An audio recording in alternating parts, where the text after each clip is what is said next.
It's a scrap metal battle of wills! Steambot Chronicles!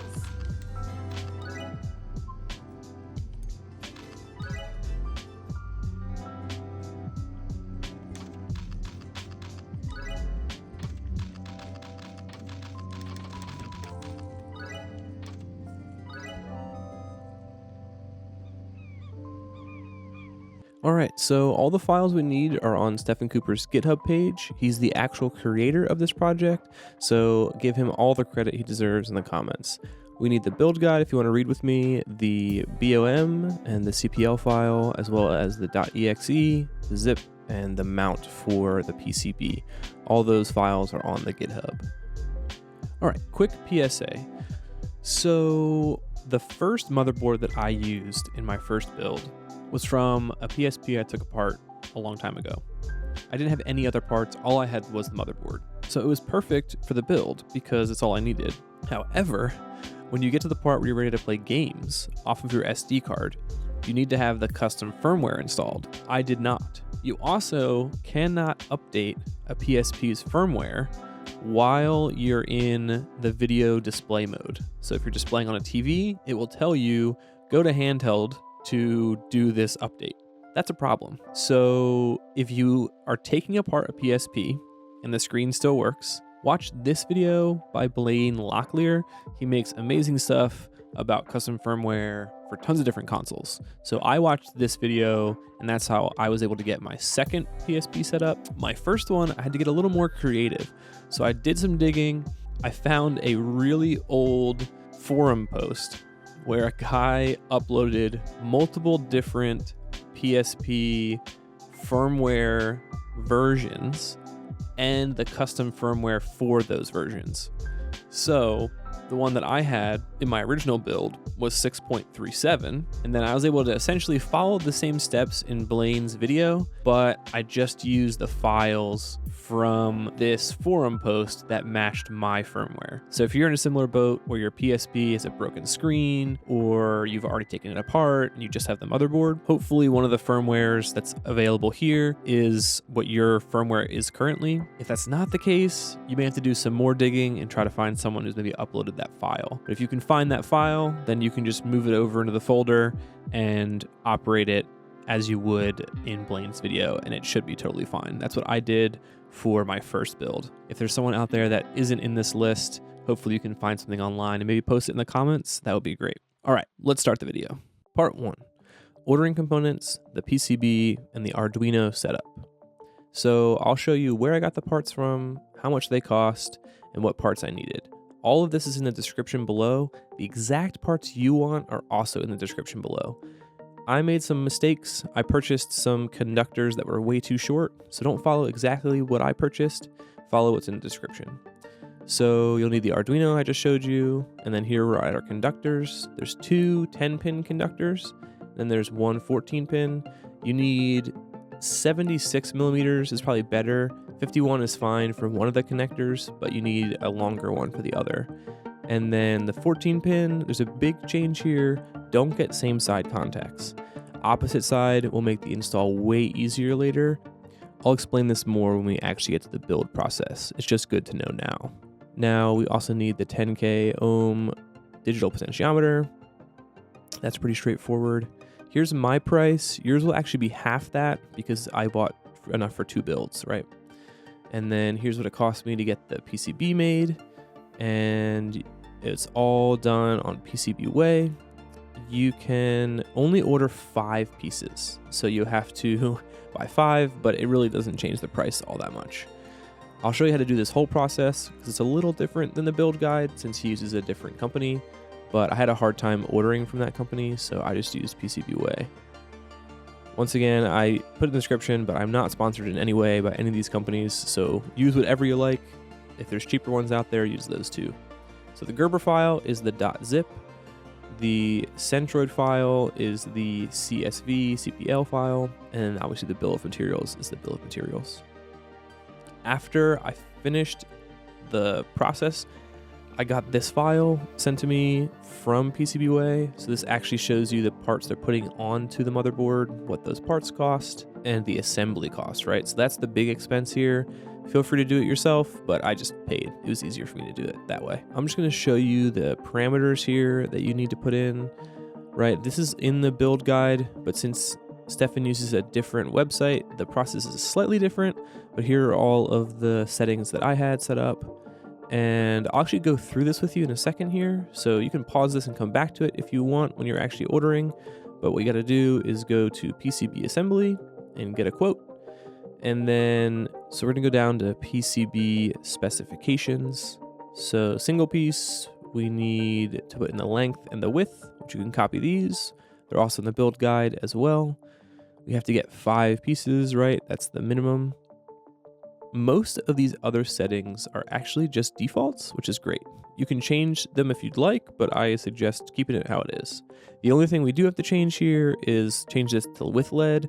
They wanted to use gold, which would be more expensive. So LED is fine for what we're doing. And the rest of it is the same. So then we'll just go down here to where it says calculate, and that should put it in your cart, or essentially give you the price, and then you can put it in your cart from there.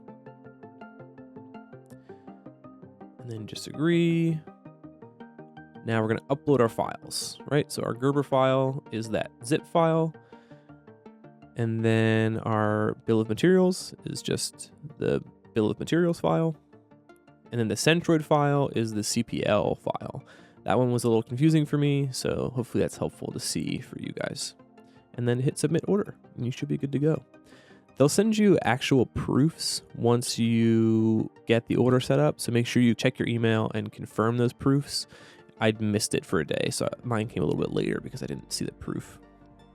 Sorry for the change in quality here. I recorded this way early and I had to re-record later, but basically it didn't come up the second time. So it'll show you that like Windows protector thing, just hit more or whatever, and then confirm it. Once the program opens up, you'll just have to follow the directions there, and then all you have to do is hit let's go. And it literally does all the work for you. It runs the program, sets up the Arduino, nothing you have to do. Super easy. Stefan is the best.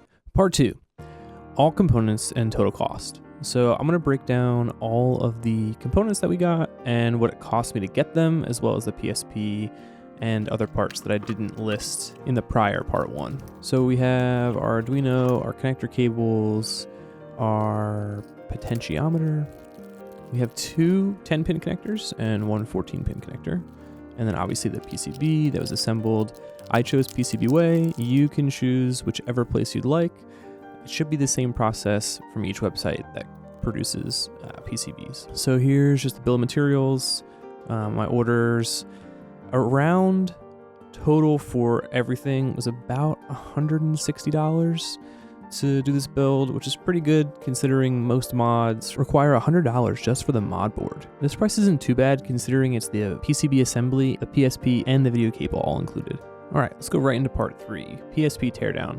I'm not going to go too in-depth here. There are a lot of tutorials already on YouTube about how to take apart a PSP, so I didn't want to take too long because this isn't really what it's about.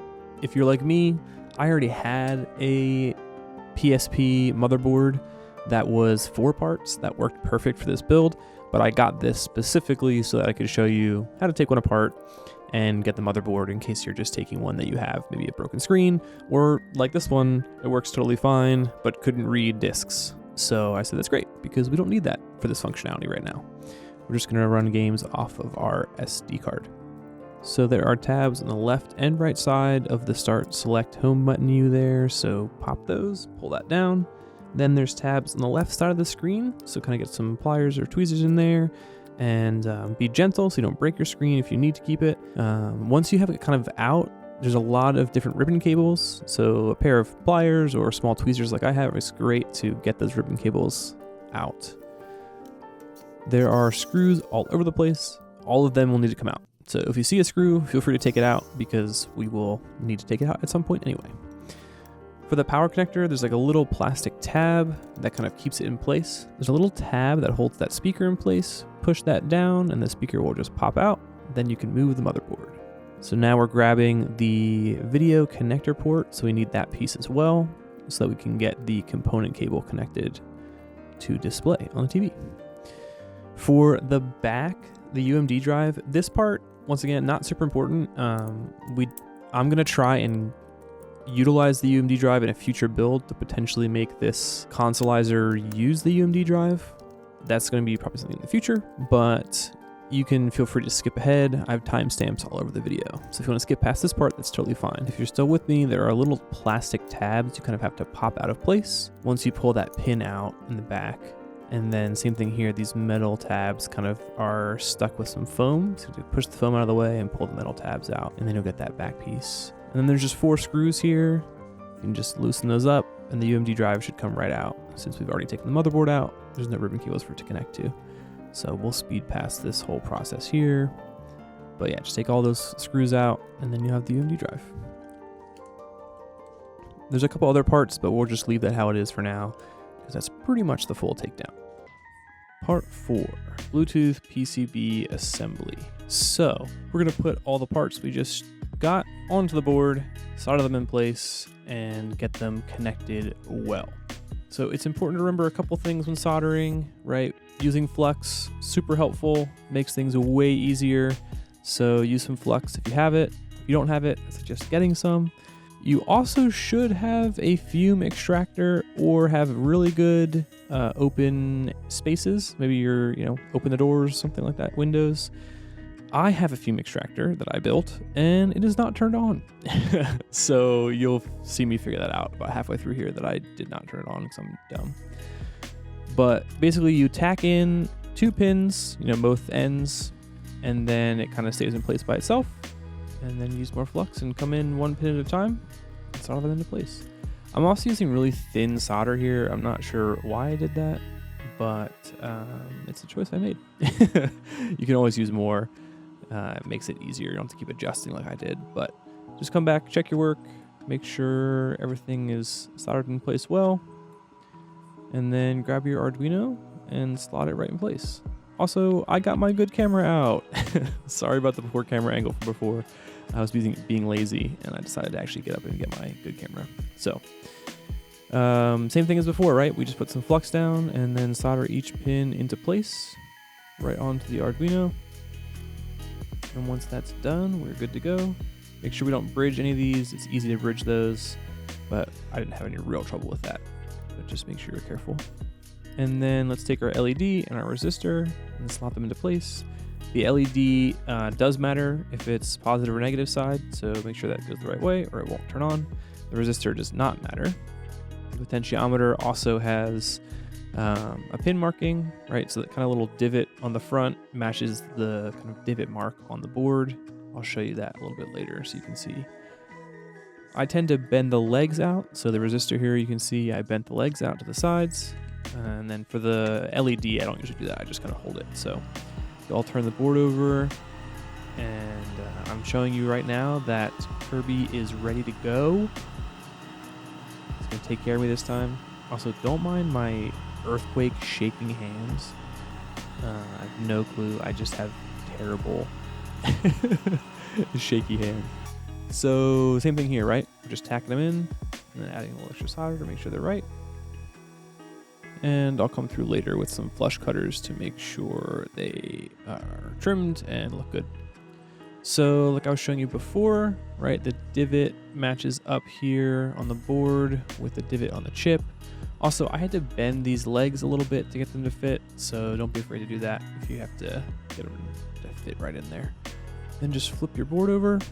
Same thing as before, we're gonna tack 1 corner in, and then once that's in place, we'll add some more flux and work our way down. So you just get each pin, make sure they're good to go. And then we'll double check here. So we've got our resistor, our LED, our potentiometer, all in place. So before we move on, the build guide talks about these jumpers up here. There's JP1 and JP2. You can use movable jumpers like the build guide suggests. I know that I'm never going to plug the Arduino into the computer. The whole point here is that to move and adjust power, you'd have to jump and unjump. I know I'm never going to do that, so I just permanently jump these two. I just solder them in place so that they're good to go. Once the Arduino is programmed like we showed before, you're really good to go. It's all pretty much, plug and play from there, so you don't need to worry about it. If you're a coder, feel free to do movable jumpers. So you got to get your cables ready here. So I just pulled out 4 cables, relatively different colors. You can use all the same if you want, but that'd be super confusing for later. So just tin those and slot them into place here. And we'll talk about the order later because we won't get there just yet. Bend them just like the other ones. Add some solder, keep them in place. All right, and that brings us into part 5, which is cutting and soldering the power connector. So we will grab our power connector, which is the yellow piece that goes right into the PSP motherboard. Obviously this is way too short, right? And we need to connect 2 separate ends because one needs to go to the PSP and one needs to go to the power. So we're gonna cut this, but before you cut it, if you have tools, check for polarity. I believe these are all the same. I can't imagine they would be different. That would be crazy if some of the PSP 2000s had opposite polarity. That would be wild. It's possible. Game companies do very stupid things all the time. So feel free to check this. But what I found was this kind of flat one on top here. That is the line that is positive. So that's kind of our red line there. So what I did was I just grabbed some heat shrink and put a little piece on both ends that were the positive ends so that I wouldn't forget if I came back to the project later or, went for lunch or something. I wouldn't be confused. Then you just grab some more cable, and all we're really doing here is extending these wires. So you just strip them down, pair them up, and add some flux. And then same thing, I try to get some heat shrink ready to go to cover up those exposed. You could use electrical tape, but I think heat shrink works better. It's like a firmer support for kind of that weak point in your wire there. So you'll get those ready to go, and then it's the exact same thing here. So make sure we're going positive to positive and negative to negative. I just did the same colored wires so I wouldn't be confused. So white's my positive here and black's my negative. And then we'll heat shrink it up. And now we're ready to go. With the new case that I designed, you don't need a super long wire for the power in. So you could do it shorter than what I did here. I had a lot of leftover wire, but I actually designed the case after I did this build. So doing these underneath like this is way cleaner. It looks way nicer, especially for the power going to the PSP, because it just goes like directly in place and it looks way nicer as opposed to going over the Arduino. If you print the shell that I made, you won't see most of this anyway, so it won't really matter. You can do whatever you want, but I felt like this looks cleaner if you go under with these ones. But make sure you're soldering, the positive and negatives to the right ones. The motherboard shows you which one's which, so just make sure we're keeping track of that. Or you're gonna have a toasted PSP. All right, so now we're just kind of fitting things into place just to make sure we know where they go. We have our video input connector there, and then our motherboard, right, just kind of clips in above it, and everything should fit in really well. The SD file has been adjusted so that it should work great. You'll see me point out 3 screw holes here. Don't worry about that right now. We'll get there. Part 8 is when we do the build and we actually screw things in place. Part 6, soldering the 4 analog stick wires. So we just attached those to our PCB. Now we need to get them attached to the PSP. So this is an irreversible soldering task, right? Because once we do this to our PSP, it can't be undone. So there are 4 pads here that would just touch onto the part that used to be the analog stick, and any amount of heat with some flux pulls these pads right off. So what you want to know here is the leftmost wire on the Bluetooth motherboard is the wire that's closest to the SD card slot, right? So yellow is my leftmost wire, and it is closest to the SD card slot. So you'll be able to go back in the video and watch that a couple times if you need to, but the leftmost wire is the one that connects. All right, so I'm adding some flux here, and you'll see these get pulled up right away, super fast, and I just tossed it aside. So we're gonna clean this up a little bit. We're gonna pull off any excess solder here. Once again, here comes earthquake hands. So if you think you can't solder because you have shaky hands, well, you can. So what you want is this. This is like the perfect attachment here. Just a nice little glob there that connects both of these two pins, because each square has two pins, right? So each wire needs to bridge those two pins. So that can be super hard. This is honestly the hardest part of the whole build. My first one, I did it in like seconds. This one took me a long time. I think part of it was the film angle, but I just really struggled this time to get them in place right. So it might take even longer than this. I cut out a lot, trust me. So if this takes you a while, don't worry about it. Be patient. Make sure you don't bridge these. Check for those bridges. But that's what it should look like. That's good connection, and they're ready to go. Part 7, full assembly with the default base. This is the STL file you can get on the GitHub. That is just a normal base. Now, before you screw everything into place, connect the PSP and the video output, carry it to your TV, plug it in, test it, make sure it works. It can be really annoying to disassemble this whole thing if your soldering is not right or something doesn't work. So give it a test and then come back and do the full assembly with me. So pausing real quick here, there is a custom shell enclosure that I designed. That base has all the same pins as this. So if you printed that base, just follow along like you're watching here, but make sure you're putting it on that base. It's the exact same screw posts. The only thing that's different is the little yellow power connector. It slots right into place there. Push it in, and you can use a silver screw to keep it in place. And then the rest of the tutorial is the exact same. So all I'm doing here is pre-threading the holes with one of the black screws from the PSP. That helps later when we put the PCB on top. It makes it way easier to screw it into place with the holes already threaded. So make sure you click in the PSP motherboard to the video output connector. And then I take 2 of the UMD drive screws and put them here. That actually like pins the board down where it's supposed to, which I think is kind of nice. You don't have to do that. You can if you want to though.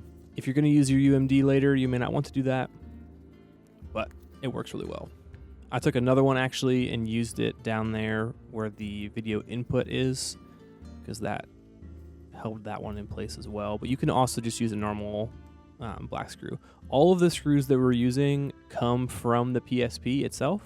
So I think by the end of the full build with the shell, I used all the screws. If you just do this one, you'll have some screws left over, which is fine.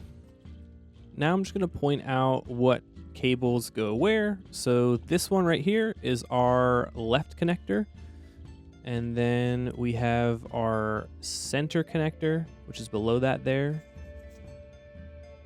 And that one goes on the board right here. And then the last one we have is our right connector, which connects up here. That's the 14-pin one. That's the fatter cable that we have. So I like to actually connect these cables before I screw the board down. It gives me a little extra flexibility. It makes it easier to fit things into place. It's gonna be hard to get in those spots. All right, so let's start with the center one. I have a 50mm cable that I use here.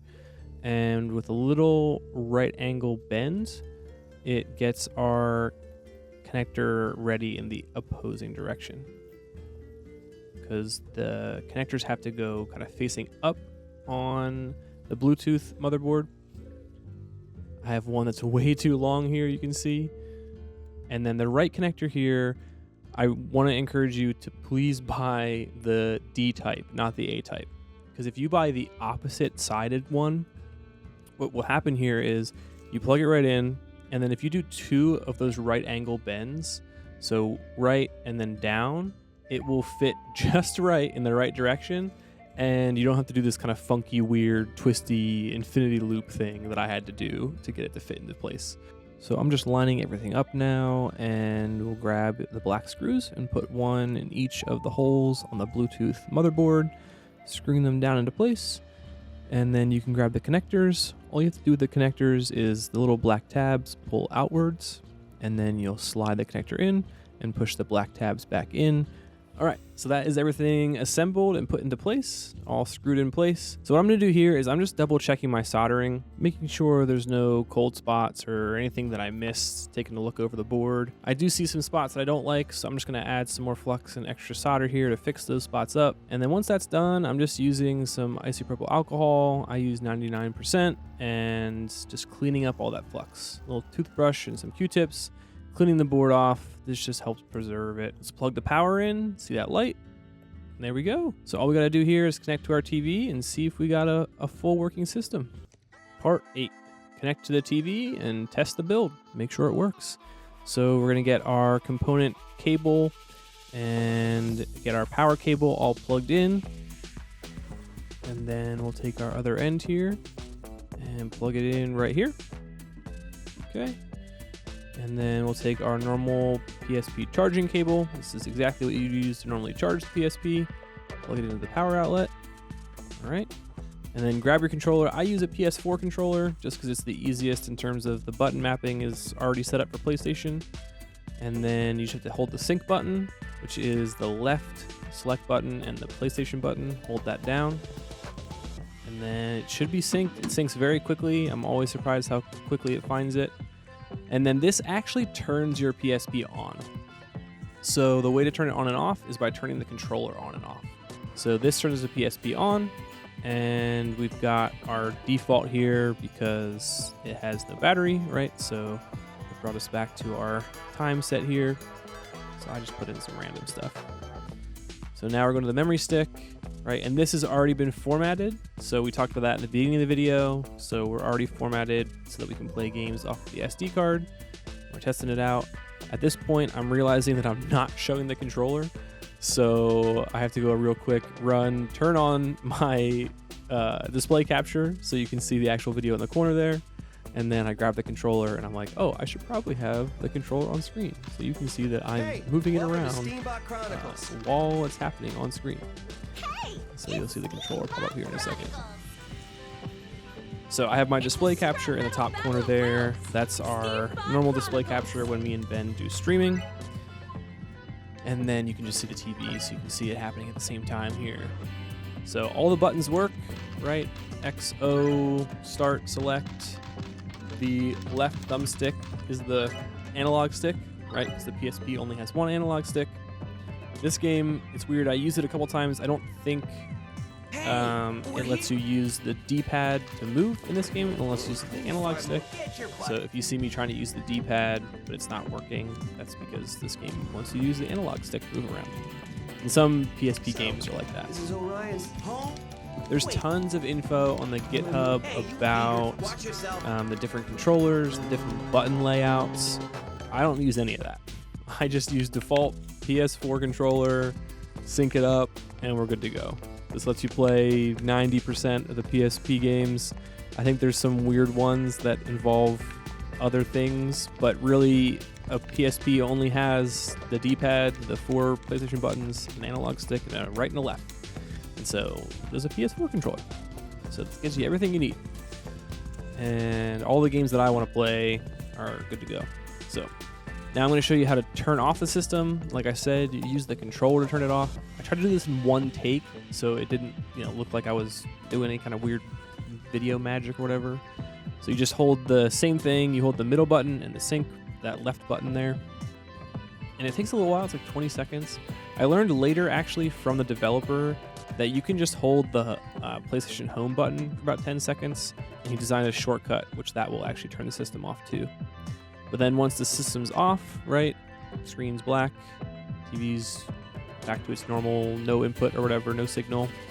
And then you just press, like any PlayStation 4, press the middle button, and it says, oh, time to go. Turns it back on. And this is an amazing feature it actually just puts the PSP into sleep mode. So I think that's amazing. So cool.